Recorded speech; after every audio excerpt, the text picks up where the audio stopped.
지난 시간에 여러분과 함께 인피니티 워의 비하인드 스토리들을 함께 살펴보았는데요. 이번 시간에도 지난 시간에 이어 인피니티 워와 관련된 비하인드 스토리들을 함께 살펴보도록 하겠습니다.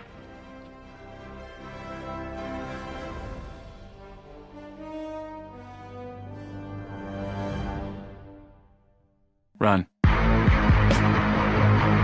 자고로 외모의 완성을 결정하는 건 헤어스타일이죠. 그 주인공이 여자라면 그 중요성은 더욱더 커지는 게 인지상정.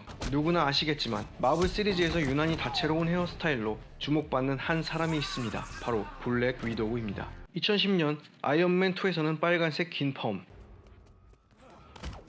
2012년 어벤져스에서는 빨간색 단발 펌,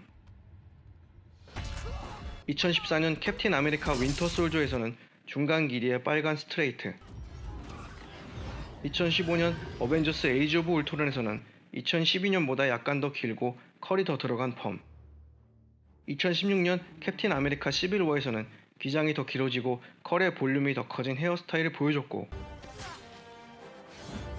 그리고 이번 인피니티 워에서는 금발의 쇼컷 헤어스타일을 보여줬습니다.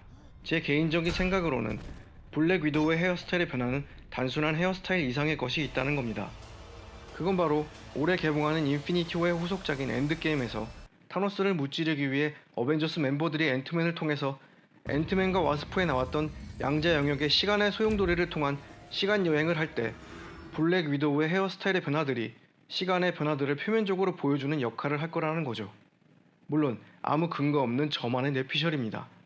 아무튼 여러가지 모습을 보여주시는 섹시한 블랙 위도우 누님이 엔드게임에서 어떤 활약을 보여주실지 기대되네요.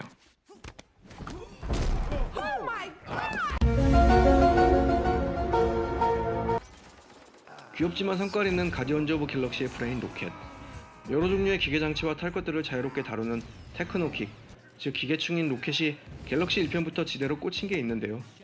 아니, 이 정도면 사실 로켓을 취미로 봐야 할 듯 싶습니다. 그건 바로 사이보그 신체입니다. 가디언즈 오브 갤럭시 1편에서 교도소의 다른 수감자의 사이보그 다리와 욘도의 부하의 사이보그 눈, 가디언즈 오브 갤럭시 2편에서는 욘도의 부하 중 한 명의 사이보그 눈알, 그리고 이번 인피니티 워에서는 토르에게 건네준 사이보그 눈알과 와칸다 벌판에서 타노스 부대와 전투 때 보여준 바키의 새로운 비브라니움 사이보그 팔이었죠. 그런데 잘 살펴보면 1편에서 감옥을 탈출할 때 사비까지 털어가며 사이보그 다리를 구해온 스타로드 앞에서 로켓이 그냥 농담한 거라고 웃었던 부분과 2편에서 사이보그 눈을 들고 온 그루트를 앞에 두고 욘두 옆에서 그와 관련한 농담을 하면서 배꼽 빠져라 웃어대던 로켓을 보면 사이보그 신체를 로켓이 개그 코드로 여기고 있다는 걸 알 수 있습니다. 아무튼 앞으로 나올 영화들에서 로켓의 사이보그 개그를 살펴보는 것도 영화를 보는 또 하나의 재미가 될 수 있을 듯 싶습니다. Run. 노우웨어에서 타노스와 마주친 스타로드가 타노스를 그리미스라 부르는 장면이 있습니다. 이 그리미스는 과거 맥도날드 광고와 1963년 맥도날드 랜드에 나왔던 보라색 덩치의 캐릭터인 헝그리 그리미스를 말하는 건데요. 듣고 보니 스타로드의 말대로 보라색 피부의 덩치 큰 타노스가 그리미스를 닮은 것 같기도 하네요. Together, Grimace, we could own this town.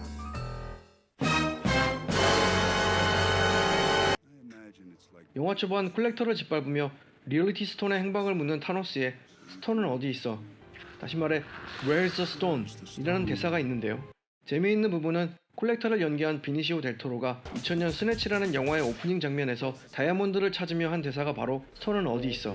즉 Where's the stone? 이었다는 거죠. 자신이 과거에 했던 대사를 18년이 지나 타노스의 발밑에서 다시 듣게 된 겁니다. 뭐 아무런 연관은 없겠지만 재미있는 부분이네요. 영화 초반부터 타노스는 여러가지 약속들을 합니다. 놀라운 건 영화가 끝날 때까지 타노스가 그 약속들을 모두 지켰다는 겁니다. 스페이스 스톤을 로키로부터 받으며 토르를 살려줬는데 실제로 토르는 막판 대량 학살 속에서도 살아남았죠. 그리고 가모라가 소울스톤의 위치를 알려주는 대가로 동생 네뷸라 역시 끝까지 살려줬고, 타임스톤을 넘겨주는 대신 토니를 살려달라는 닥터 스트레인지와의 약속 역시 끝까지 지킵니다. 마지막으로 우주의 절반을 죽인다는 약속 역시 깔끔하게 지킵니다. 심지어 영화 메인 포스터 속의 24명 중 생톰 생토럼을 지키기 위해 돌아간 원과 실험실 장면 이후 행방이 불확실한 슈리를 빼면 확실하게 죽은 사람만 12명으로 영화 포스터 속에서마저도 그 약속을 완벽하게 지켜냅니다. 이쯤 되면 타노스를 신뢰의 아이콘으로 봐야 할까요?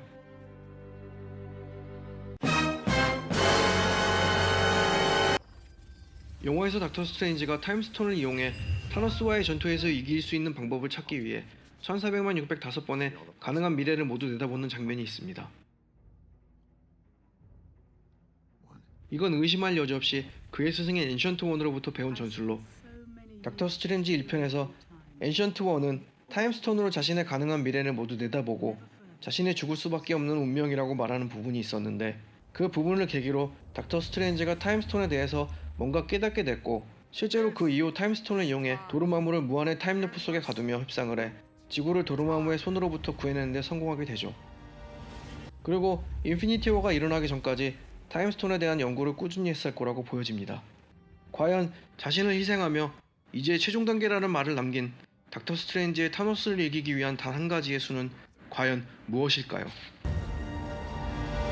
Run. 가오갤 멤버 중 유일하게 처음부터 끝까지 타노스와 단 한 번도 마주치지 않은 멤버가 있었는데요. 그 주인공은 바로 로켓입니다.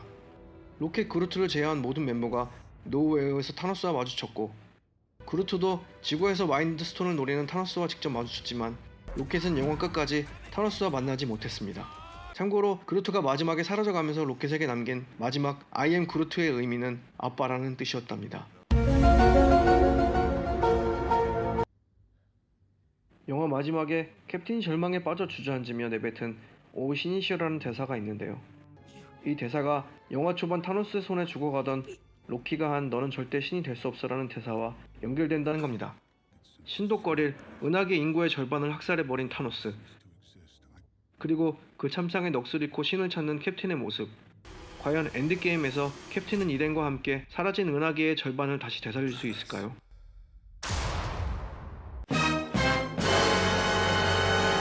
영화의 마지막 부분에 자신의 과업을 달성한 타노스가 시골 행성으로 보이는 듯한 곳으로 몸을 옮기는 장면이 있는데요. 이때 우측 하단에 허수아비 같은 게 보이는데 이는 타노스의 갑옷으로 만든 것으로 원작 코믹북에 대한 존경의 표시라네요. 그동안 수많은 마블의 영화와 만화들의 카메오로 출연해 감초같은 역할을 선보여준 사람이 있습니다. 그건 바로 60, 70년대에 걸쳐 마블에서 제커비, 스티브 디코와 함께 마블의 인기 히어로들을 창조한 마블의 명예회장인 스탠 리입니다. 마블 시네마틱 유니버스에서도 그 감초같은 역할을 여전히 찾아볼 수 있는데요. 2012년 어벤져스, 2015년 어벤져스 에이지 오브 울트론, 그리고 이번 인피니티 워에서도 피터 파커가 타고 있던 스쿨버스의 운전기사로 나왔죠. 그뿐 아니라 인피니티 워 곳곳에 스탠리의 흔적들이 남아있는데요.